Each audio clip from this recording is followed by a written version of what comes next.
এইপিনিয়ে ধুনীয়া আছিল প্লেচটো।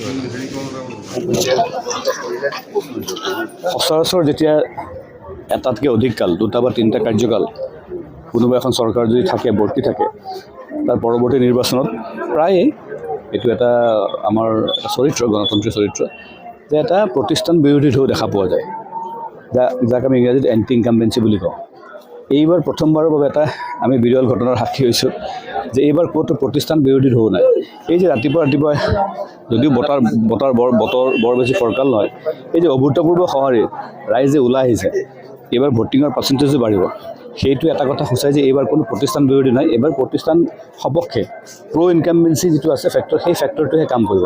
ৰাইজ সন্তুষ্ট চৰকাৰখনৰ কাম কাজ লৈ, বিশেষকৈ কেন্দ্ৰত মোদী ডাঙৰীয়া চৰকাৰ আৰু যোৱা 5টা বছৰ ডক্টৰ হিমন্ত বিশ্ব শৰ্মা ডাঙৰীয়া নেতৃত্বাধীন চৰকাৰখনে যি কৰিছে সেয়াটো লুকাই থকা নাই ৰাইজৰ সন্মুখত, ভালো ৰাইজৰ সন্মুখত, যদি ক'ৰবাত বেয়া হৈছে ৰাইজৰ সন্মুখত, কিন্তু ৰাইজ বহুলাংশে সন্তুষ্ট চৰকাৰৰ প্ৰতিটো সিদ্ধান্ত। সেই সিদ্ধান্তবিলাক যিধৰণে কাৰ্যকৰী ৰূপ দিয়া গৈছে, অকল উন্নয়নমূলক কথাবিলাকেই নহয়, অসমীয়া খিলঞ্জীয়া জাতি মাটি ভেটি সভ্যতা সংস্কৃতি এই গোটেইবিলাক লৈ চৰকাৰখনৰ যিবোৰ কাম যিবোৰ পৰিকল্পনা, সেই পৰিকল্পনাবিলাক যিধৰণে আমি বাস্তৱায়িত কৰিছোঁ, এই সকলোবোৰ কথা লৈ এইটো এটা প্ৰ' ইনকামবেঞ্চি এটা লহৰ, তাৰমানে প্ৰতিষ্ঠানৰ সপক্ষে এটা লহৰ, আৰু তাৰেই বহিঃপ্ৰকাশ। আৰু 4 তাৰিখে ইয়াত আমি একদম উচিত যিটো আমি কওঁ যে বিপুল ব্যৱধানত আমাৰ প্ৰতিগৰাকী প্ৰাৰ্থীয়ে জয়যুক্ত হ'ব, কিন্তু 4 তাৰিখে প্ৰমাণ হ'ব। একেই অসমৰ 126টা সমষ্টিতে এই গোটেই কথাটো চুই গৈছে কম বেছি পৰিমাণে।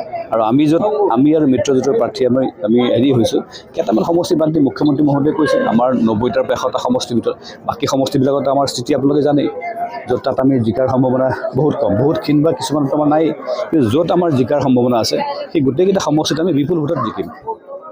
এইবাৰ নিৰ্বাচনত দেখা গৈছে।